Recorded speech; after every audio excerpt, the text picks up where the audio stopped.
lá.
Boa noite, pessoal.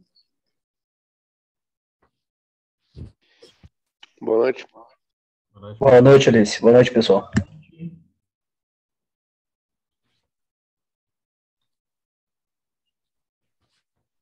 Pessoal, vamos dando início à aula, tá? Vou tentar tocar a aula até o final, né? Tô com os efeitos da vacina, né?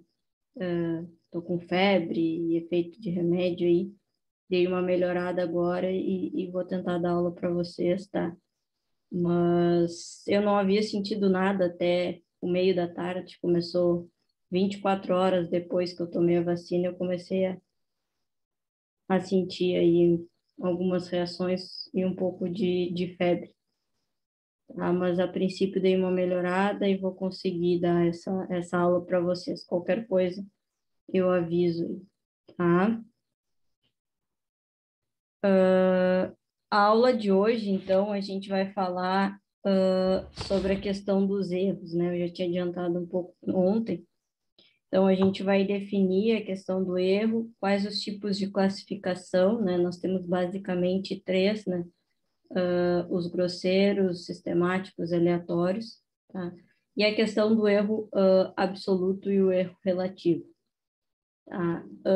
Por que essa questão de erro numa disciplina de medidas elétricas, né? Porque o erro ele está totalmente associado ao processo de medição. Então, ele nos auxilia na questão de controle, efetivamente, no processo de automação, né? Então, a gente tem também a necessidade de estar medindo essa variável, calculando essa variável, né? A gente vai ver como calcular, né? Fazer essa relação entre o erro que está da variável, né? Que está sendo medida, com o que ela deveria estar apresentando, tá? Então, esse erro ele faz com que a gente tenha ou não tenha que atuar no processo. Então, se a gente não tem, se o erro é zero, significa que a variável que está sendo medida se encontra no mesmo valor que ela deveria estar, né? Se a gente tem um erro, bom, aí a gente já tem que avaliar se está dentro da faixa aceitável ou se a gente precisa atuar no processo e corrigir alguma variável no meio do caminho aí, tá? Fora isso, a gente tem a questão da própria imperfeição do instrumento, né? Então, de repente ele não está bem calibrado, sofre influência de alguma questão externa, e aí não consegue medir corretamente, né? Então, a gente tem também essa questão do erro que está atrelado ao instrumento, assim como a gente tem o erro atrelado a questões climáticas, né, que não competem a nós não conseguimos evitar, né, simplesmente existem coisas que acontecem e a gente tem que tentar resolver da melhor maneira possível, mas a gente não consegue eliminar por completo esses tipos de erro, né? Então, a gente vai falar sobre isso, vai ver como calcular o erro absoluto e o erro relativo, tá? Na aula de hoje, justamente para dar, então, início a essa disciplina de medidas elétricas, porque nós vamos falar sobre medição, sobre instrumentos, e tudo isso está associado ao erro, então, por isso, começar com essa aula. Tá? Então, se a gente for bem geral mesmo, se a gente for pegar qualquer dicionário aí, e ver a definição de erro, tá? A gente vai encontrar que está associado ao ato ou efeito de errar, juízo ou julgamento em desacordo com a realidade observada, engano. Tá? Então, é justamente isso. Medir uma variável, né, falando já do processo de medição, que ela não está condizente com o que ela deveria, né, com o que ela deveria estar apresentando. Então, dessa forma, a gente tem um desacordo com a realidade, com o valor que a gente deseja. Tá? E aí, quando a gente fala do processo, tá, de medição, a gente tem, então, ele sendo definido como um ato de comparar, tá? E esse processo de comparação, ele está associado a diferentes tipos de erro, tá? Então, no momento em que eu estou comparando alguma coisa, eu tenho erros associados a isso. Então, é dessa maneira que a gente liga a questão do erro ao processo de medição. E como eu disse, esse erro ele pode ter diversas origens, né? Então, pode estar associado ao instrumento, pode estar associado ao processo, pode estar associado ao operador durante o processo de medição, né? Questão climática. Então, são diversos os fatores que ocasionam esses erros, né? E por isso a gente precisa avaliar e entender esse processo, tá? Então, quando a gente pretende medir o valor de uma grandeza, pode-se realizar apenas uma medição, né? Ou várias medidas repetitivas, dependendo das condições experimentais particulares ou ainda da postura adotada frente ao experimento. Então, dependendo do processo, eu vou verificar se apenas uma medição consegue me retornar a informação que eu desejo, ou se eu preciso de uma maior precisão, e aí dessa forma eu vou realizar várias medidas da mesma variável com as mesmas condições climáticas, ou seja, pressão, temperatura, umidade, tudo igual, né? E aí, a partir disso, eu vou avaliar se teve ou não teve diferença e qual a diferença que teve entre essas medições, tá? Então, dessa forma, a gente vai tentar extrair a melhor informação possível que a gente vai ter no processo para a gente poder decidir, então, como atuar, né? E de que maneira corrigir esse erro, tá?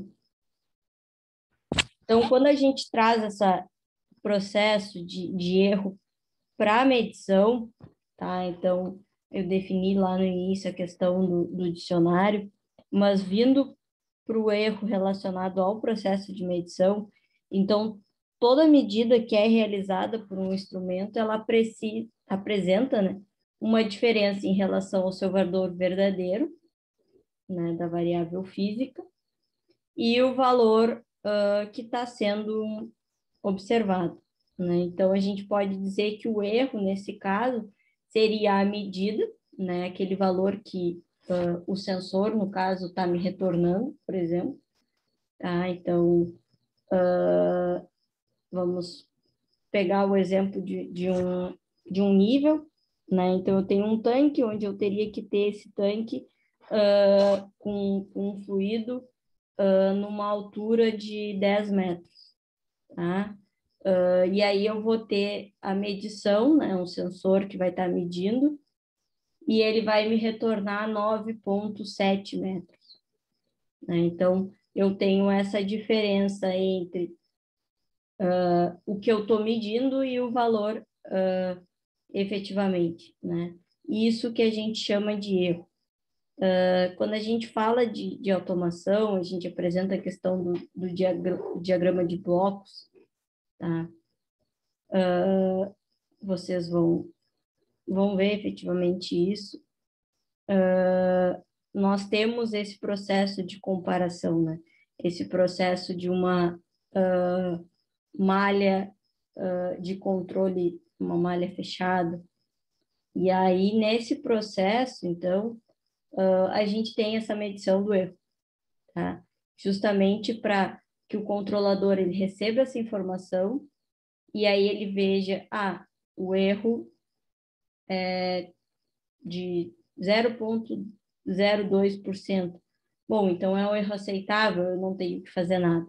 Segue o processo funcionando normal. Eu tenho um erro de 2%. É um erro muito alto, um valor muito alto. Bom, então eu preciso atuar no processo de alguma maneira, corrigir essa informação.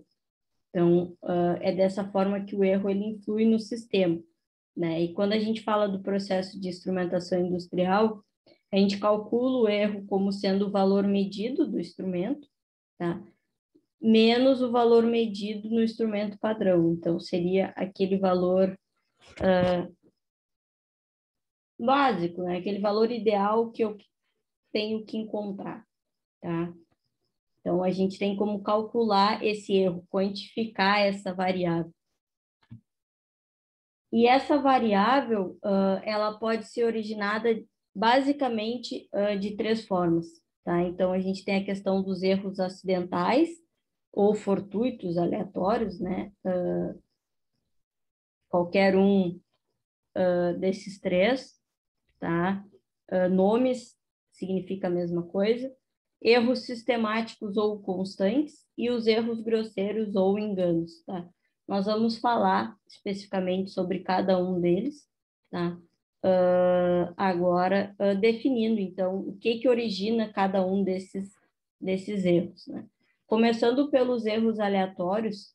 Então, os erros aleatórios são provocados, o próprio nome já sugere, né, por aquelas causas que são desconhecidas, que são imprevisíveis, que simplesmente acontecem, e que a gente tem muito disso. Então, deu problema em determinado sistema e a gente não sabe por quê. Simplesmente aconteceu. Bom, aí existem algumas possíveis causas, né? E existem algumas maneiras que se tenta consertar isso, tá? Se tenta diminuir, mas a gente não consegue evitar. Nós não conseguimos evitar justamente porque a gente não prevê aquilo, simplesmente acontece, tá? Então, a gente minimiza eles através de algum tipo de planejamento, de algum preparo adequado de determinada parte do processo, tá? Então, a gente tem aqui alguns itens que eu listei, tá? O primeiro é a questão da oscilação da alimentação dos instrumentos. Então, de repente, na hora do processo de medição, tem algum problema na alimentação daquele instrumento, né? Algum pico ou alguma perda de energia, e aí a gente acaba tendo problema na leitura, né? Então, é uma coisa que a gente não espera, porque o equipamento está ali, ele está ligado, simplesmente acontece, né, em determinado momento, e aí a gente pode ter algum erro. Questão de alteração isolada no ciclo de clock de um circuito, questão de sincronismo, aí a gente já vai um pouco para a área de eletrônica, né, da parte digital, de estar na mesma frequência, mesmo ciclo de clock. Então, se a gente tem algum problema no instrumento, um instrumento em relação ao outro, a gente pode ter algum dano que a gente não estava esperando, né? Flutuações na referência de tensão, chaveamento de cargas reativas e etc. Então, são algumas medidas que a gente pode tentar fazer, né, para evitar essas causas, né? Então, adaptar um ciclo de clock, manter o máximo possível constante a parte de alimentação, questão do chaveamento de carga. Então, são alguns pontos em que a gente pode tentar, de alguma maneira, evitar, né, ou diminuir os efeitos desses erros que nós chamamos de erros aleatórios, tá? Então, esses erros, eles ocorrem pelo fato de existirem algumas causas indeterminadas, prejudicando, assim, as medidas imprevisivelmente. Então, são erros inevitáveis, né, porque eles resultam de várias causas impossíveis de se prever, como variação de temperatura ambiente, tremor de terra, variação do estado higrométrico do ar e também como variação da pressão atmosférica. São coisas que a gente não prevê, simplesmente acontece. Algumas coisas a gente tenta controlar e monitorar, a questão de temperatura, por exemplo, determinado processo que tenha que estar sempre numa dada faixa de temperatura. Bom, aí a gente coloca, de repente, o equipamento numa sala onde a gente vai controlar a temperatura para que não saia do range que a gente precisa que esteja, né? Mas se a gente está falando no chão de fábrica, efetivamente, a temperatura ela é imprevisível. A gente tem uma ideia do que vai acontecer, tem a previsão, mas efetivamente a gente não consegue controlar essa variável, né? A não ser que a gente esteja numa sala, num ambiente fechado, enfim, tá? Questão de tremor de terra mesmo, então, questões naturais, né, que influenciam no sistema e que, de uma hora para outra, simplesmente acontecem e geram erros, geram danos ao processo. A questão dos sistemáticos, né, o segundo tipo, então, Os sistemáticos, eles estão associados ao instrumento, tá?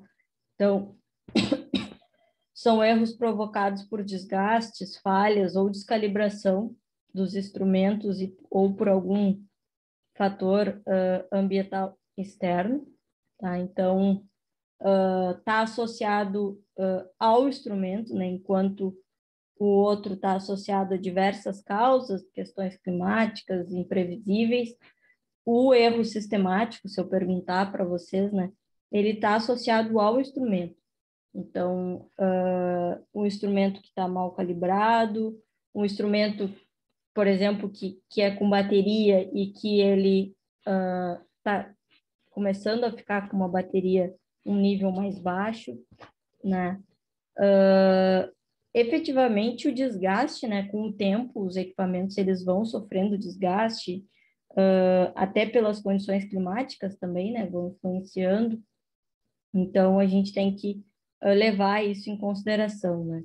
Então, ocorrem pelo fato de haver defeitos no instrumento de medida, do modo que ele é utilizado e do observador também.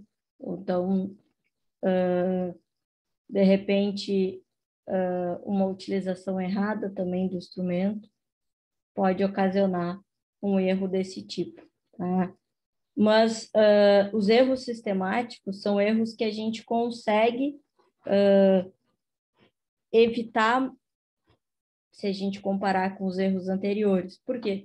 Porque o desgaste do equipamento. Bom, então se eu tenho o controle de quanto tempo aquele equipamento ele vai apresentar alguma falha, eu consigo dar uma manutenção antes dele apresentar esse problema.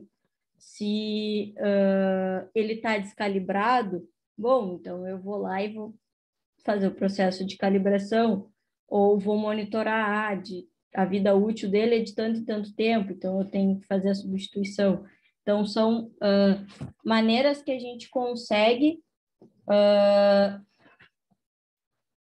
diminuir esses erros sistemáticos. É claro que a gente nunca vai evitar 100%, mas a gente consegue diminuir eles, tá? Então, aqui tem um exemplo, né, falando sobre o amperímetro, que é utilizado para medição de corrente, né, isso vocês estão acostumados. A resistência desse instrumento, ela é considerada pequena, né, perto de valores de resistência habituais, né, de outros instrumentos, do processo como um todo, né, então o amperímetro ele conta com uma resistência interna, mas que é considerada bem baixa se comparado ao restante, tá? Quando uma pessoa ela usa o amperímetro, opa, seu mensagem aqui. Quando uma pessoa usa o amperímetro, então ela deve observar, então, vamos considerar nesse caso um amperímetro analógico, tá? A gente precisa observar se o ponteiro, né, está coincidindo com o zero da escala. Caso não esteja, né, a gente precisa fazer o ajuste. Por quê? Vamos supor que ele esteja um pouquinho inclinado para o lado, pouca coisa, 0,2. Aí eu vou fazer um processo de medição de uma temperatura em que eu tenho que estar de uma temperatura, não, desculpa, estou com febre, estou falando temperatura, de corrente, em que eu preciso que o valor seja exatamente 5. Tá? E aí, quando eu vou fazer o processo de medição, ele me deu 5,2 amperes. E aí eu acho que eu estou com problema no meu processo, por causa do 0,2. Mas, na verdade, não é isso. É porque o amperímetro, ele não estava no zero, ele estava com o ponteiro deslocado. E aí, no momento em que ele fez a medição, ele carregou essa informação com ele, né? Então, a gente precisa fazer esse ajuste, né? O próprio amperímetro, a gente vai falar dos instrumentos ao longo das aulas, mas o próprio amperímetro, o dispositivo analógico, ele tem, né? Ali um ajuste, né? Mas os dispositivos mais sofisticados, a gente precisa fazer a calibração para que a gente não tenha erro no processo de medição. Então, às vezes, a gente mede e acha que está com algum problema no processo, quando, na verdade, o problema é do instrumento e não do processo, né? Os erros sistemáticos, a gente ainda consegue subdividir eles, né? Então, primeiro, quanto à origem, né? E a gente tem duas subclassificações, que é a questão dos erros instrumentais e os erros ambientais. Então, os instrumentais que são inerentes ao instrumento, efetivamente.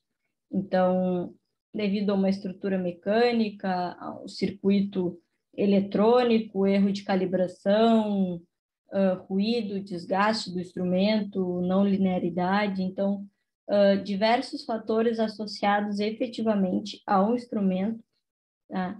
E a questão dos erros ambientais, aí a gente está falando sobre condições externas, né, que influenciam no dispositivo de medição.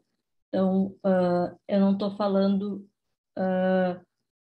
da condição climática influenciar no processo, eu estou falando da condição climática influenciar no instrumento e, consequentemente, a gente ter algum erro associado a isso, tá?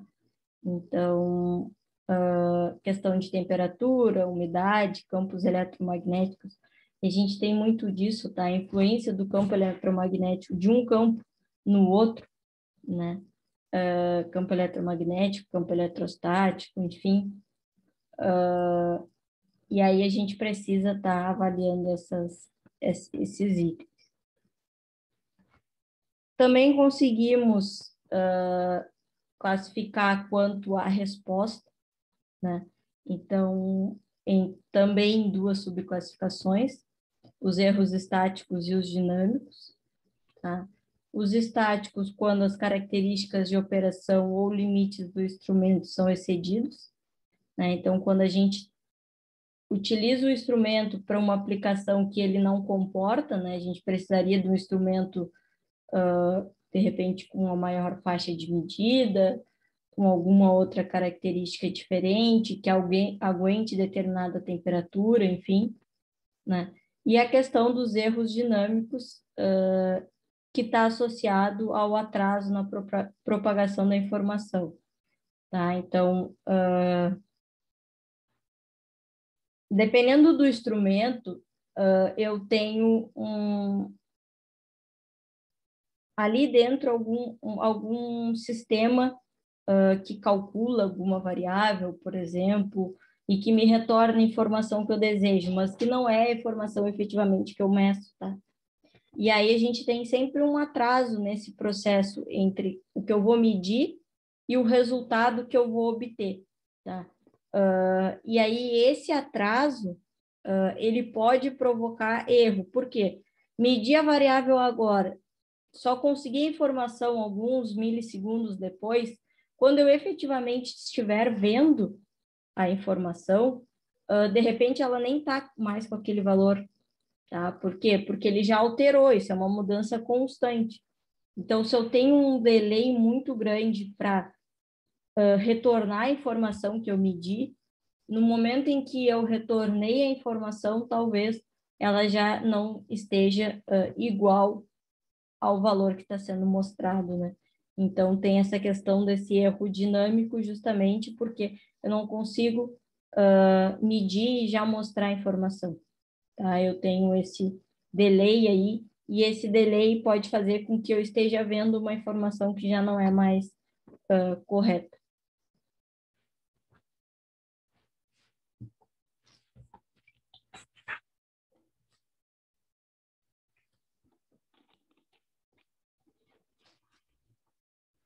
Já a questão do terceiro tipo, né, o erro grosseiro, aí o erro grosseiro, o próprio nome já dá uma sugerida, né? Ele está associado ao erro humano, tá? Então, é aquele erro em que a gente não pode cometer, né? Porque está associado a, de repente, uma leitura incorreta, um mau uso de um equipamento, por não saber como funciona, às vezes não é uma coisa proposital, realmente é a primeira vez que eu vou usar determinado instrumento, eu não sei como ele funciona, e eu uso de maneira equivocada. Ou eu tenho que fazer determinado ajuste e eu coloco um parâmetro errado, eu faço um cálculo e eu faço o cálculo errado, né? Então, são erros em que acontecem, né? Todo mundo está sujeito a cometer erros, né?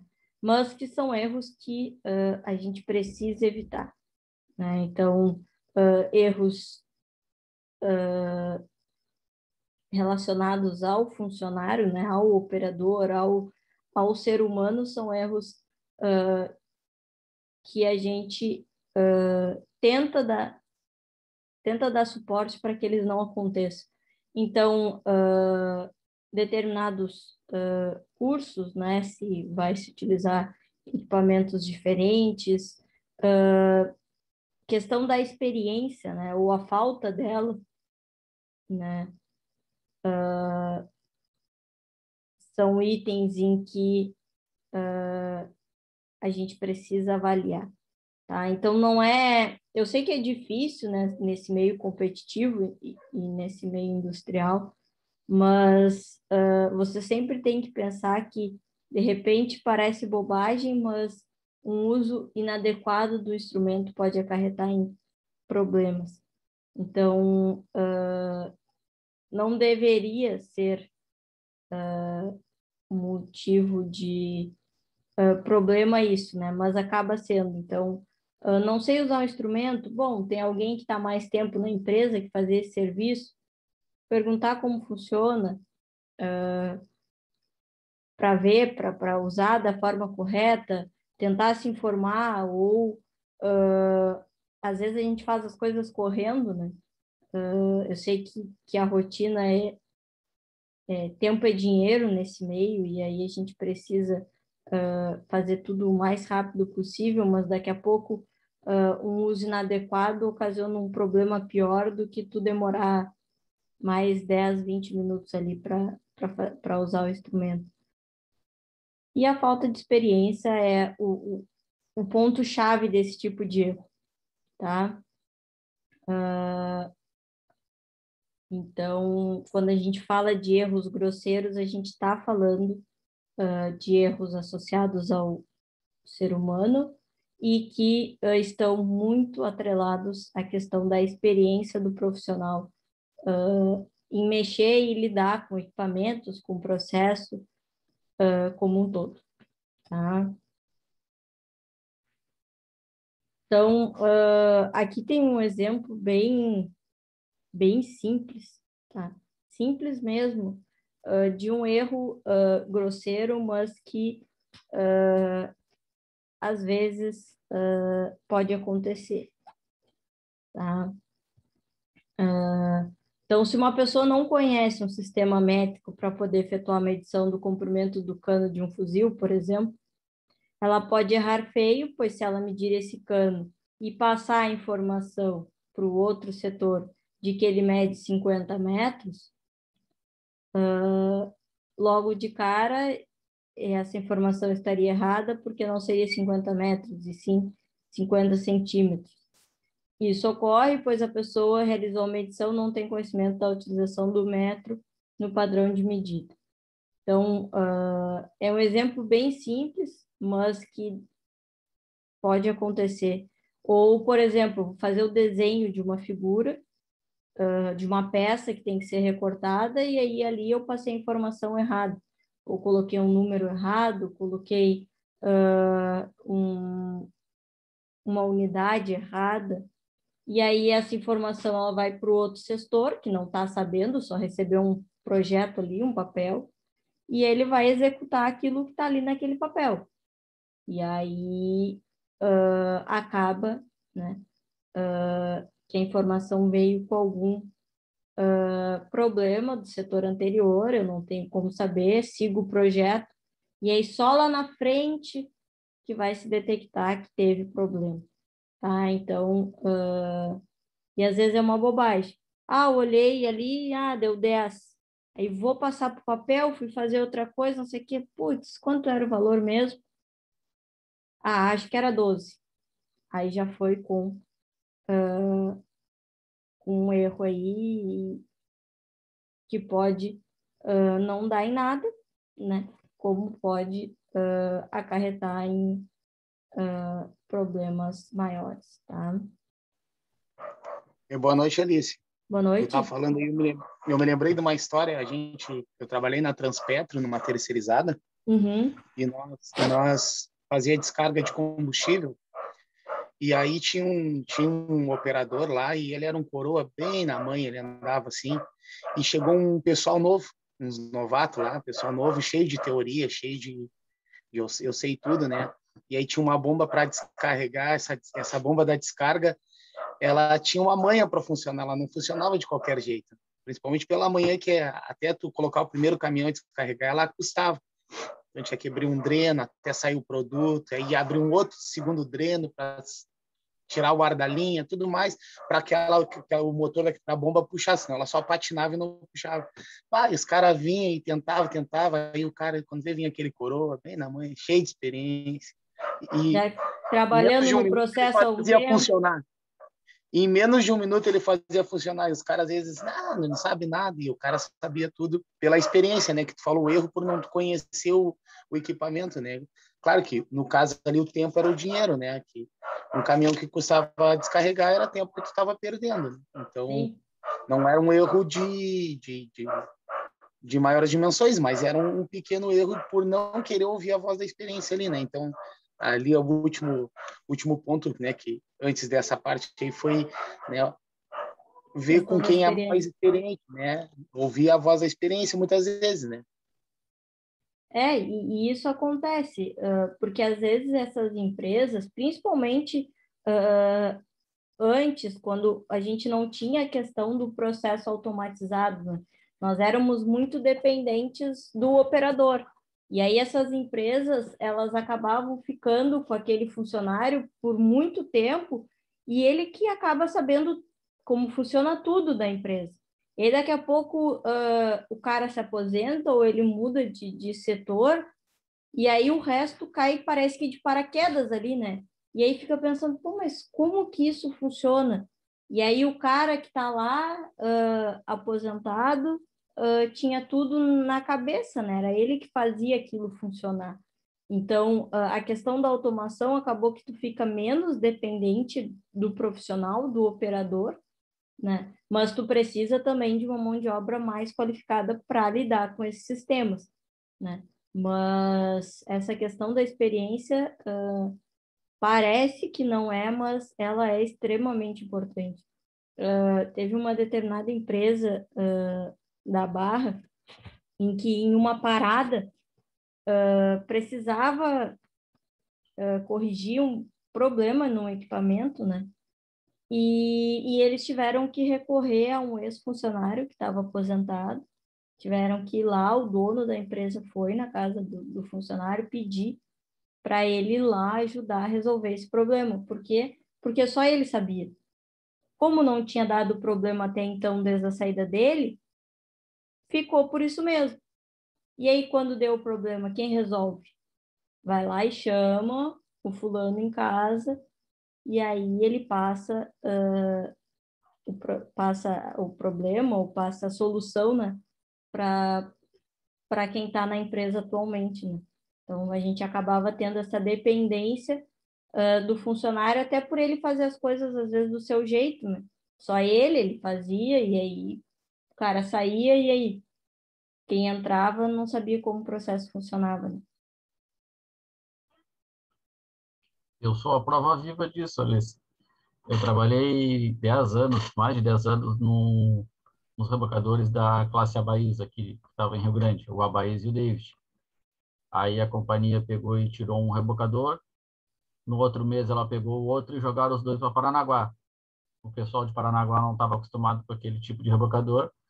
Começou a apanhar, não estava quebrando direto, estava dando problema, estava perdendo manobra. Me transferiram para Paranaguá, passei 3 anos lá. Aí eu treinei 4 pessoas que entraram, e depois de 3 anos eu consegui voltar para casa. Aí consegui a transferência de volta. Eu sou a prova viva disso. Quer dizer, tiveram que te levar para te poder ensinar, né, outras pessoas a mexer. Por quê? Porque dependiam da tua experiência em lidar com aqueles equipamentos, né? A gente acha que não, mas acontece muito, pessoal, nessas empresas. A ideia do processo de automatização é uma delas, né? Claro que o foco principal sempre é produzir mais para ganhar mais dinheiro. Esse é o que rege todos esses sistemas e tudo que a gente fala aqui, né? É tentar encontrar soluções e mecanismos que façam com que a gente produza mais num menor espaço de tempo para que a gente não, né? As empresas ganhem mais dinheiro, porque a gente continua recebendo a mesma coisa. Mas isso é outro item da automação, né? Porque no momento em que a gente automatiza o processo, nós não estamos mais dependentes do operador, nós estamos dependentes da máquina. Ela pode falhar, assim como o operador pode falhar, né? Mas eu sempre digo, a máquina ela não tem sentimento, ela não tem vida própria, né? Ela faz a coisa que tu manda ela fazer e isso faz com que tu não fique dependente de alguém, porque se tu tens por anos a mesma pessoa cuidando e trabalhando no mesmo sistema, ela querendo ou não, ela vai fazer com que aquele sistema e aqueles equipamentos funcionem da maneira dela, que ela acha que tem que funcionar, que ela entende, que ela sabe, e aí no momento o sistema fica e as pessoas vão, né? E aí, para outra pessoa ir lá e entender como funciona, se não for treinada por quem construiu, é extremamente difícil nesse sentido, né? Se tu ainda tem a pessoa tá treinando alguém, bom, aí ela vai se adaptar àquele coisa, mas se tu não tem, tipo, se eles não tivessem a possibilidade de te mandar, por exemplo, quem é que ia treinar as pessoas para fazerem o que tu fazia, né? Então, acaba ficando dependente da pessoa, né? Do operador.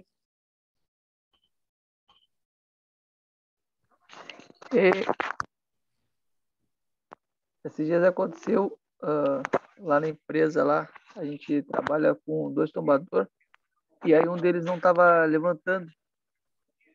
E aí ele tinha um eletricista que sabia o jeito de fazer ele funcionar, e ele me ensinou.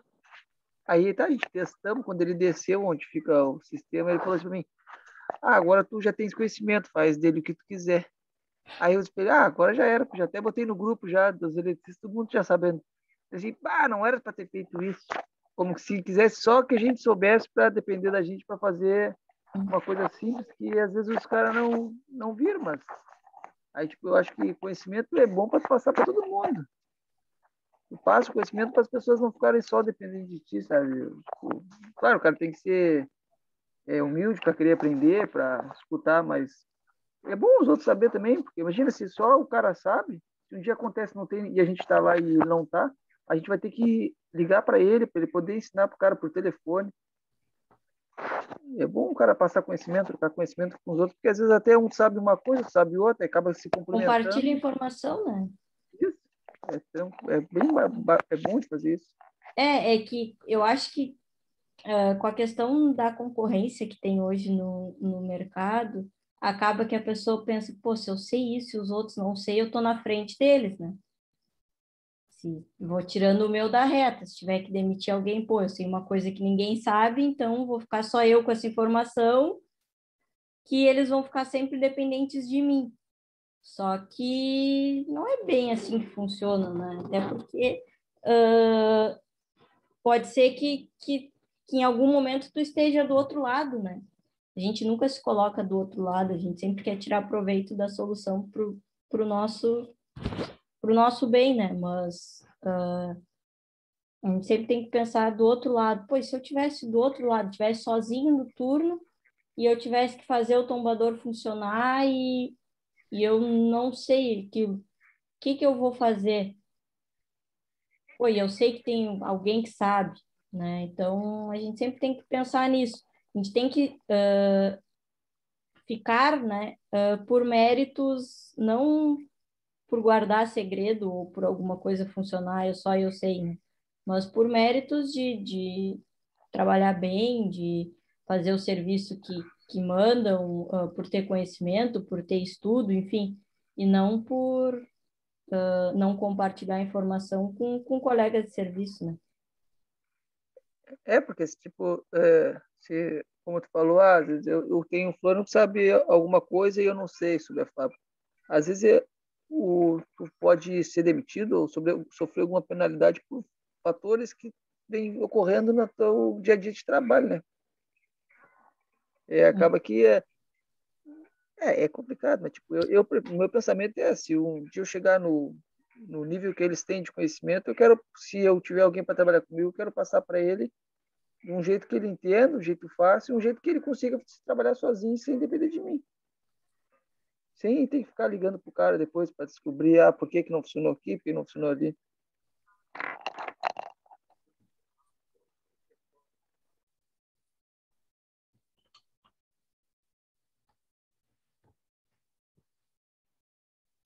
Então, seguindo nessa linha falando dos erros, né, dos tipos de erro, nós temos a questão do erro relativo e do erro absoluto.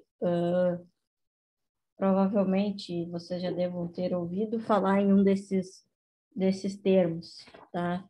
Então, a partir do momento em que se calcula um resultado por aproximação, a gente precisa saber como estimar e delimitar o erro cometido nessa aproximação, né? Então, basicamente o que a gente faz ali, simples, num cálculo. Eu estou dando uma disciplina para você, você tem que encontrar um cálculo.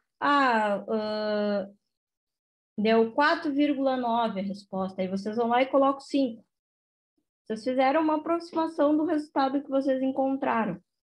Só que essa aproximação, ela tem que ser levada em consideração, tá? Dependendo do processo e da aplicação. Eu sempre, durante a faculdade, eu tinha, quando eu fazia física, os professores de física me falavam assim, pensa que por causa de 0,1 pode cair um prédio. Porque às vezes a gente queria arredondar o cálculo, dizer, precisa copiar todas as casas depois da vírgula? Sim, lá a gente tinha que copiar todas as casas depois da vírgula.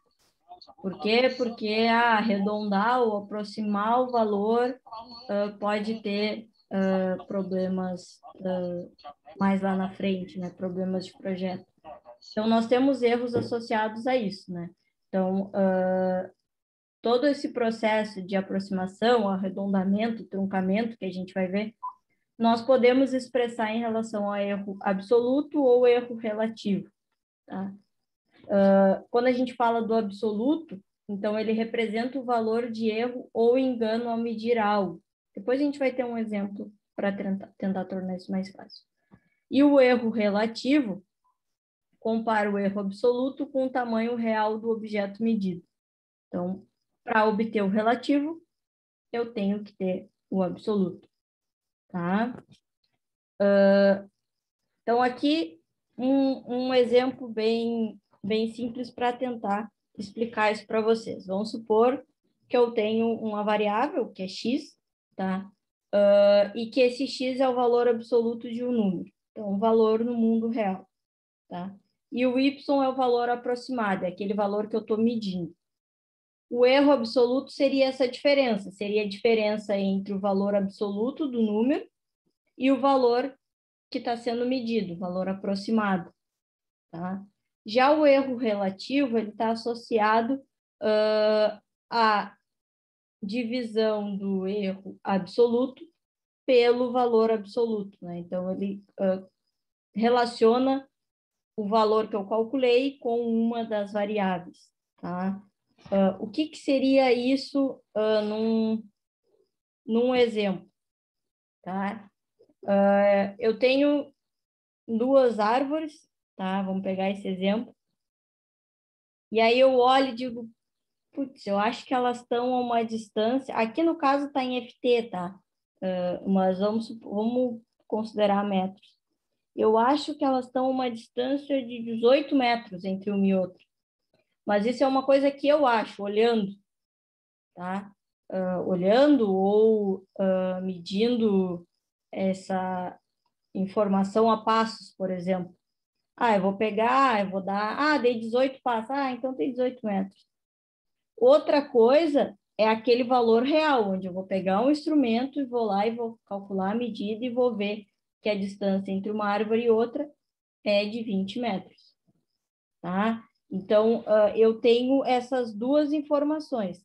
A informação daquele valor real, tá? O valor absoluto no mundo real, e eu tenho o valor aproximado. Então, nesse caso aqui do exemplo, tá? O valor real seria o 20, que foi o que eu fui lá, vamos supor, com uma trena, fui lá e fiz a medição e vi que eles estavam a 20 metros uma da outra. E o valor aproximado, o valor estimado, né, é o valor aquele que eu olhei, ou que eu contei a passos, e que eu disse, eu acho que tem em torno de 18 metros. E aí o erro absoluto é justamente isso, diminuir esse valor real, tá? Do valor que eu supostamente achei que tinha ali entre uma árvore e outra, tá? Aqui só tem a passagem de FT para centímetros, mas isso não importa nesse momento, tá? Então, eu tenho essa informação. Como é que eu calcularia o erro relativo nesse caso? Bom, seria o erro absoluto, que eu já calculei, que é igual a 2 aqui, tá? Então, dividido pelo meu x. O que é o meu x? É o meu valor absoluto. Nesse caso, é o 20, o valor que efetivamente tem ali, o valor real, quanto de distância que está uma árvore da outra. E aí eu acho que é 0,1, então esse seria o meu erro relativo, tá? Que eu posso representar em porcentagem, né? Quando a gente fala de questão de relativo, nós sempre podemos expressar em porcentagem, então seria 10%, porque eu pegaria esse 0,1, multiplicaria por 100 para encontrar esse erro relativo em porcentagem. Tá? Então, vocês vão ver que na lista tem um exemplo, né, para vocês resolverem justamente nisso, de dizer, mede tanto, mas por uma pessoa contou os seus passos e achou tal valor. Bom, calculo o erro absoluto, calculo o erro relativo. Tá? Seguindo mais ou menos o exemplo que eu mostrei aqui. Tá? Então, se a gente quiser, por exemplo, deixa eu pegar um mais vazio. Pode ser aqui. Se eu quisesse dar um outro exemplo para vocês, então, vamos supor que eu estou numa empresa e eu tenho um tanque, que nem eu falei para vocês, um exemplo de nível. Eu tenho um tanque e eu quero saber a altura desse tanque, tá? Eu olhando, a gente sempre faz meio que uma projeção de nós mesmos em relação ao que a gente está medindo, né, para saber a altura.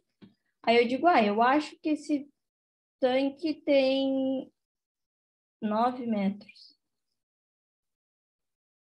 Tá? Então, esse aqui seria o meu Y, lá no que eu falei. Quando eu for fazer efetivamente a medição, eu encontrei que esse tanque ele tem 10 metros. Tá? E aí, para calcular o erro absoluto, eu vou pegar o X e vou diminuir do Y. Vou encontrar, então, um erro absoluto de 1 metro. Tá? E aí, se eu quiser calcular o erro relativo, bom, eu vou pegar esse erro absoluto e vou dividir pelo X, que é o valor que efetivamente ele tem. Ou seja, seria 1 dividido por 10, que daria 0,1. Mas não deu para escrever aqui. 0,1. Tá? Então, qual é o problema nesse tipo de exercício? É identificar o que é o X e o que é o Y. Tá? Então, o que a gente faz?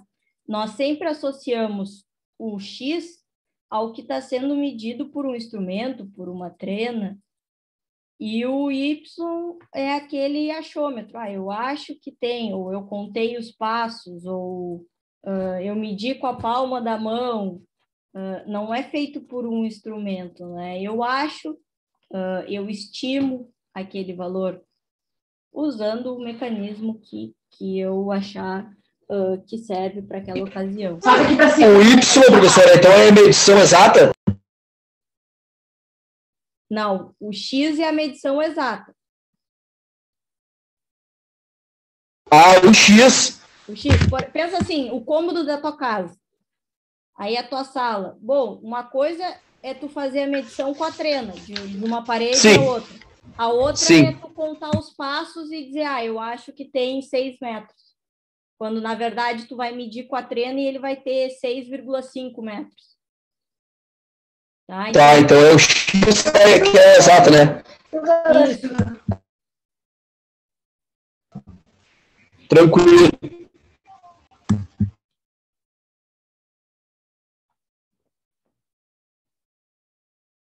Quando eu falei para vocês da questão do erro, eu disse sempre, sempre tem uma margem que o sistema ele aceita,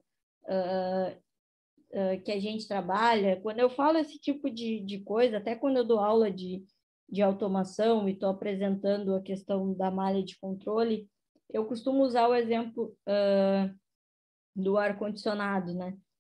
Nós colocamos ali o valor, eu quero que esteja hoje um valor, né, sei lá, 25 graus.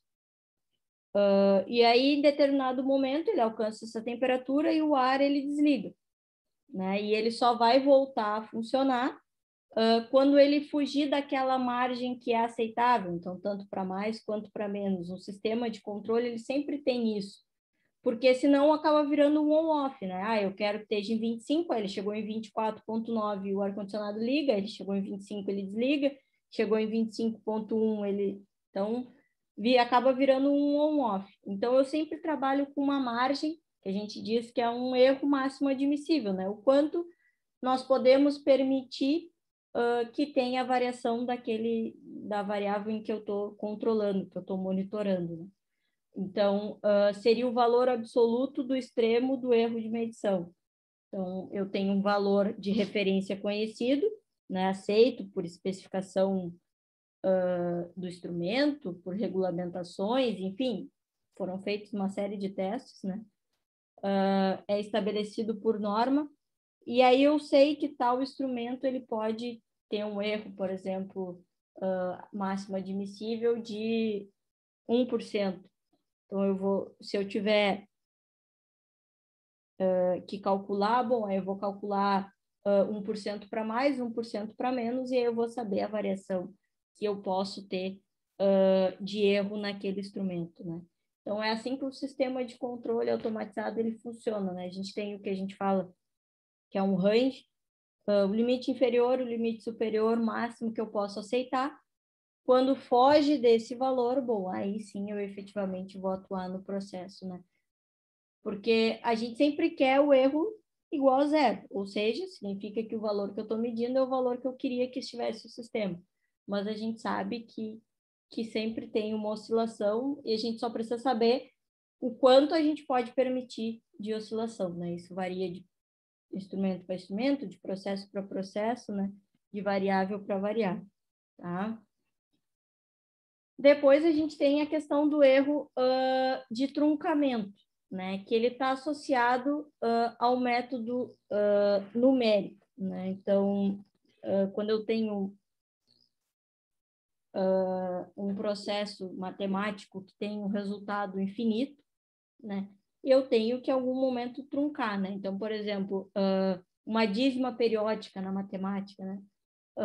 Ela não tem fim. Então, para usar essa variável, eu preciso ter essa questão do truncamento. Mas no momento em que eu tenho isso, eu sei que eu estou perdendo informação. Então, eu preciso saber o quanto de informação eu preciso. 5 casas decimais, que a gente fala que é a resolução do instrumento, né? 5 casas pós-vírgula é o suficiente, 4, 6, enfim, para que eu possa fazer o truncamento, né? E utilizar essa variável, tá? E tem a questão do erro de arredondamento, que eu já falei, né? Então, que a gente faz repetidas vezes, né? Durante qualquer coisa. Então, deu 5,278. Deu 5,3. Por quê? Porque a gente arredondou, né? Mas esse arredondamento, em determinados processos, ele pode influenciar, tá? Então, esse arredondamento, ele está associado ao número finito de algarismos significativos que a gente fala, né? O que seria esses algarismos significativos, né? Quando a gente expressa uma medida, é necessário saber expressar o número de algarismos com que se pode escrever tal medida, a unidade e o grau de confiança do valor expresso, que está associado à resolução. Bom, eu tenho uma resolução de 1 multímetro digital, por exemplo, ele tem um limite de resolução, né? Ele não fornece infinitas classes decimais, né? Casas decimais, ele tem um limite. Então, no próprio instrumento é feito um arredondamento, né? E como é que é feito, então, esse arredondamento? Aqui tem um exemplo de um algarismo significativo.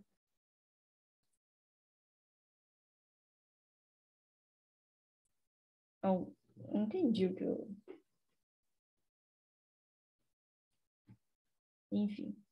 O que eu tenho aqui? Eu tenho a medida de um lápis, por exemplo, né? Então, eu coloquei que a medida dele é 5,75.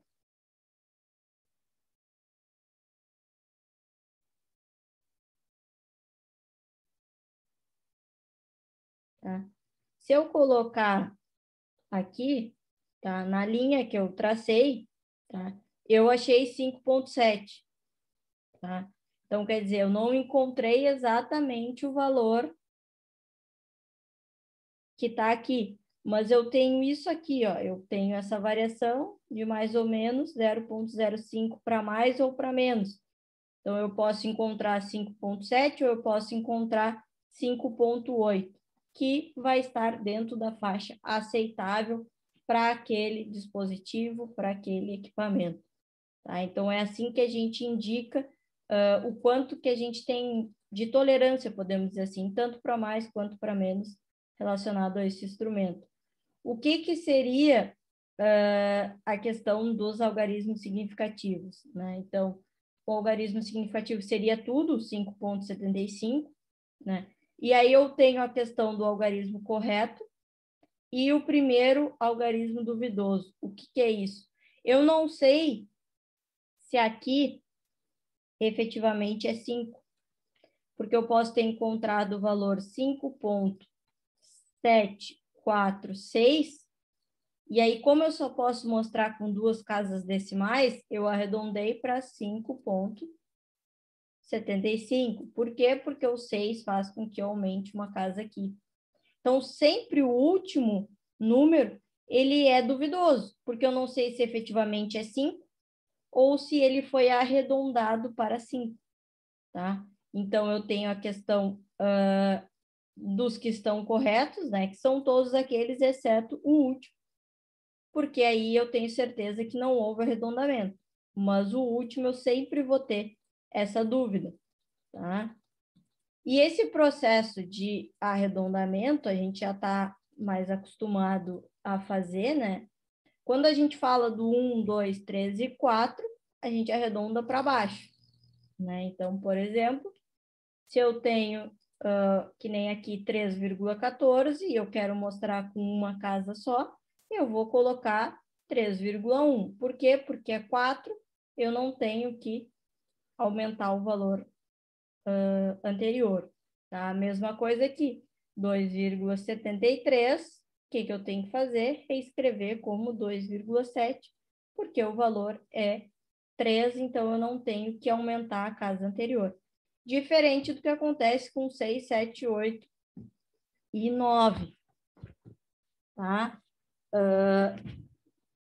O que isso faz? Bom, aí eu tenho que aumentar, né? Então, se eu tenho aqui, em vez de 3,14, 3,16, quando eu for arredondar, eu vou colocar 3,2. 2,78, eu vou colocar 2,8. E a gente geralmente faz isso para o 5 também, né? Se fosse 3,14, eu arredondaria para 3,2. Mas o 5, ele tem uma regra um pouquinho diferente, que a gente acaba muitas vezes não utilizando, né? Na verdade, na maioria das vezes. Quando o algarismo precedente, no caso o algarismo anterior, ele for par, tá? A gente arredonda para baixo. Quando ele for ímpar, a gente arredonda para cima. O que é isso? 4,65. O 6 é par. Se ele é par, eu arredondo para baixo, fica 4,6. 4,75 é ímpar. Aí eu arredondo para mais. Mas não é o que a gente faz. Tá? A gente acaba, sempre que acaba em 5, a gente acaba arredondando para mais. Tá? Porque a gente não... Na verdade, não tem muita coisa, né? Por exemplo, 4,65 é 4,6. Aí 4,75 é 4,8. Aí 4,85, que é maior, né, do que o que eu tenho como é par, né, vai ficar o mesmo 4,8 que eu tenho aqui. Tá? Então, a gente acaba sempre passando tudo, os 5, seguindo a lógica do 6, 7, 8 e 9. O que acontece é que, às vezes, com o 5, a gente acaba não arredondando, né? Mas ele tem essa regrinha aí, que eu não sei se você sabia, de que a gente tem que olhar o número anterior para ver se é par ou ímpar para arredondar, tá? Eu particularmente sei, mas não quer dizer que eu use, não. Eu acabo o 5 arredondando sempre para mais. Certo, pessoal? Alguma pergunta? Alice, Vai ter bastante conta ou não? Se vai ter bastante conta, não vai ter bastante conta. Não tem... É basicamente isso daí, assim, porque a gente vai falar muito de instrumento, né? E aí vai acabar que a gente vai ter coisa teórica. Eu vou até mandar a lista hoje já para vocês. Eu vou até compartilhar ela aqui agora rapidinho. Para falar, mostrar ela aqui. Aqui vocês já estão vendo, tem a lista 1, né? Então, nós temos 4 exercícios associados à aula de hoje. Né? Então, qual a diferença entre erro de arredondamento e de truncamento? Né? Acabei de falar sobre eles. Quais os erros oriundos de defeito no instrumento? A gente falou também. O que é o erro e como se calcula na relação de medidas elétricas. E aqui um exercício de erro absoluto e erro relativo para vocês calcularem, né? Seguindo essa mesma ideia do exemplo lá da árvore, tá? Depois tem outros exercícios, né? Mas não são associados a essa primeira parte da matéria. Eu vou mandar essa lista para vocês agora, assim que acabar a aula, junto com o conteúdo, tá? Para quem já quiser ir fazendo. E aí, quem quiser fazer e quiser que eu corrija, aí tem que fazer aquele procedimento, né? Não tem problema, manda para o Rafael que ele me repassa, eu corrijo, digo onde está errado, enfim, e repasso para vocês, tá? Porque a gente não vai efetivamente ter uma aula de exercício. Vocês vão poder tirar dúvida nas próximas aulas, né? Mas não vai ter efetivamente uma aula de exercício, tá?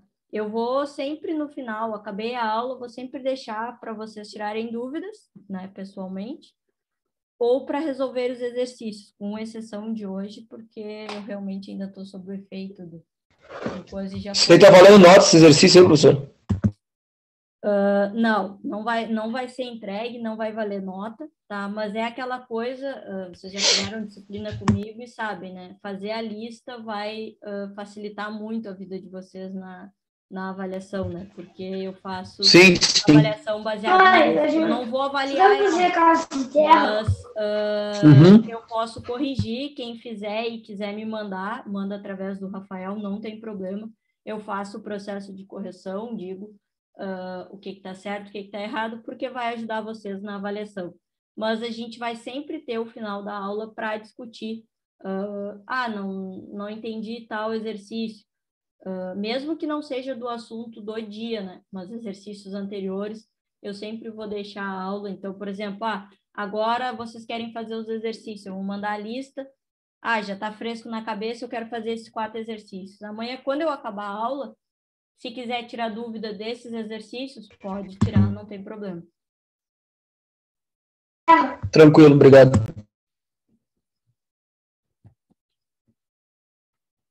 Tá? Mas não tem problema. Se quiserem que corrija, só aquele velho não, né? Novo método aí de mandar pro Rafael. Tá? Estou abrindo aqui. E eu sempre vou compartilhar os exercícios na tela para vocês fazerem no final da aula, porque sempre sobra um tempo, tá? Como eu disse, com exceção de hoje, porque eu realmente tá até ruim de ficar olhando pro computador assim, a luz tá meio incomodando aí, tá? Vamos à chamada, então. Alex? Estou aqui. Boa noite. O Avner está na noite. O Carlos? Presente. Christopher? No chat. Cristiano? Cristiano está aqui. Diego? Estou aqui também. Douglas? Eliezer? Felipe? Presente. Ismael? Presente no chat. Israel? Leonardo? Presente. Lucas? Michael? Presente. Marcos? Daniel? Sim. Matheus Pinho? Presente, professora. E eu acredito que o Israel e o Thiago Oliveira estão enredados no trabalho lá. Tá, eu depois dou uma... O Thiago me mandou mensagem ontem, até, de que estava enredado. Aí eu até falei que ontem a aula tinha sido curta, de apresentação, não teria problema. De repente ele tá enredado de novo aí. Matheus Lopes? Presente. Matheus Melo? Presente. Patrick?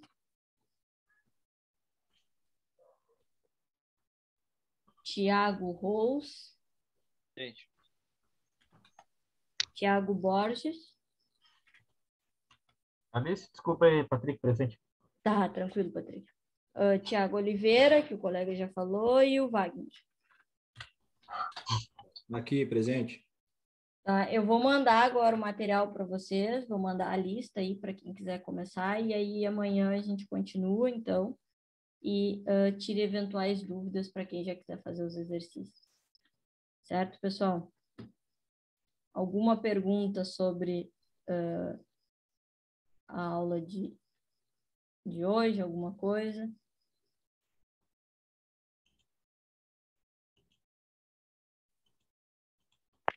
Por minha parte, não, professor. Tá tranquilo. Pelo vez. Então tá. Então, boa noite a todos e a gente se vê amanhã. Boa Valeu. noite. E o Grêmio tá perdendo aí.